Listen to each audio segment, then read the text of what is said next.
Hey, I'm BalloonDota, and over the past couple of years, I've coached over 50 players to go from being hardstuck straight to immortal. No secret tricks, no BS shortcuts, just pure structured strategy. And today, I'm giving you the exact blueprint. I'm going to teach you how they did it and what worked for them. So you just have to copy them. Ready? Let's get into it.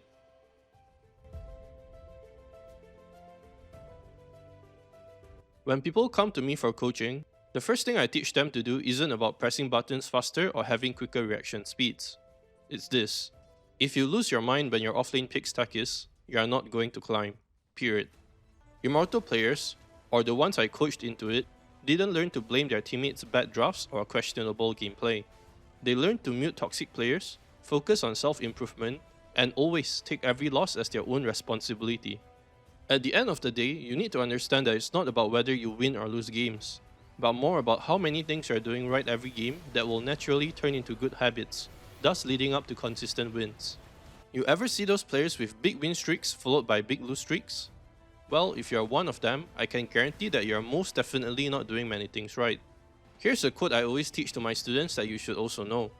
You can't control teammates, but you can control how you react, and that is the difference between legends and immortals. Now let's get to the good stuff. Here's what I literally taught to 50 students to hit immortal. Copy this and watch yourself improve drastically. To begin, pick 3 to 4 heroes max per role. Start from the role and set of heroes that you want to learn. Then, do 10 games in a row for each hero, and get a feel for developing muscle memory and good habits for these heroes. Master the heroes' patterns by referring to high MMR replays from Dota 2 Pro Tracker. Learn their skill build, item build, farming patterns, and average item timings.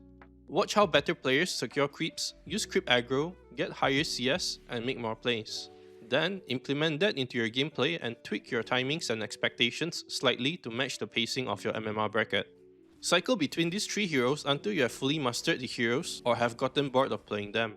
After that, move to the next set of 3 heroes and repeat the process again for each role that you want to learn. Next, study your replays and identify key areas for improvements. Once you have reviewed some of the high MMR replays on the hero and role you want to learn, pull up your own replays and see where you could have done better. For example, if you are playing as a core, look into your GPM, XPM, and creep score average after each game. You should be looking to hit at least 700 to 800 GPM, XPM or more each game. Your hero damage and building damage should also be one of the highest in the game. Your creep score should be within 60 to 70 by 10 minutes, 120 to 150 by 15 minutes, and 150 to 200 by 20 minutes. If you are playing as a support, your hero level shouldn't be too far off everyone else. If you're under leveled, look into where you wasted time. Perhaps you spent too much time walking around the map looking for stuff to do and autopiloting. Look into every missed opportunity to make a pick-off play, every missed TP chance to counter-gank a tower dive, every wave you could have pushed out before leaving or camp you could have farmed before moving. Trust me, all of these tiny details add up and snowball into bigger problems as the game goes on. After that, look into your average number of deaths each game. If you're dying more than 5 times every game, especially as a core, something is wrong. There's more leeway for supports deaths, but even that shouldn't exceed 6 to 7 deaths per game. You need to revisit every death and see if they were justifiable deaths that won you teamfights, or if they were bad deaths because you got picked off when your threats weren't showing.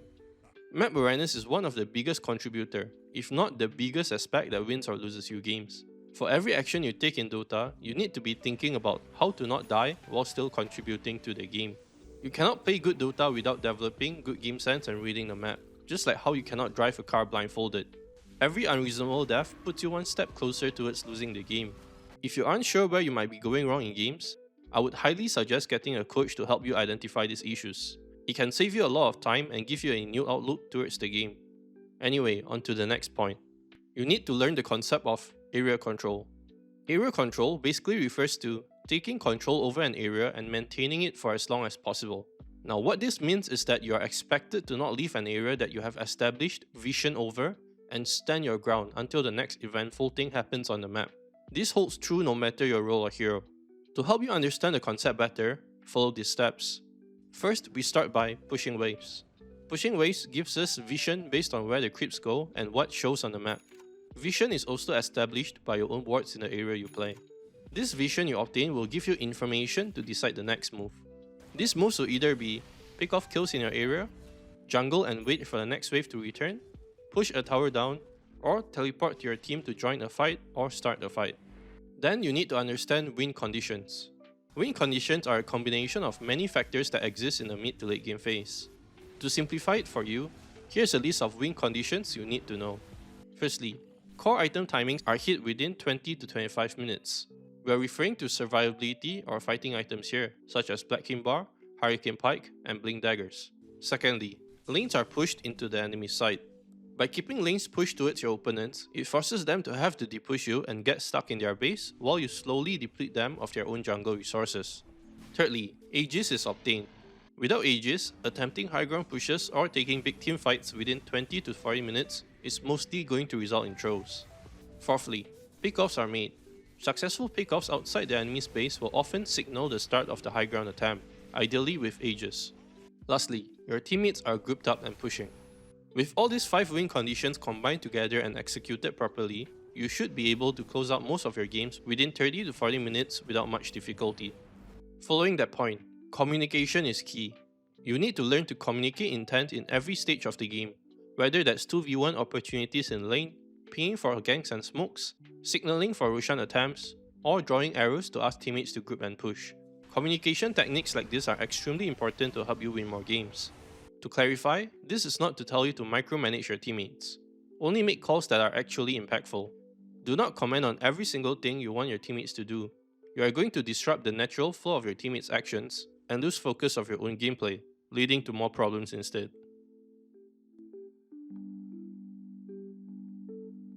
Here's how you can start your climb to Immortal today.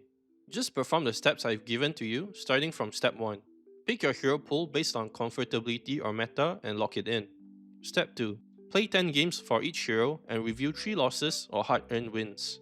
Step 3.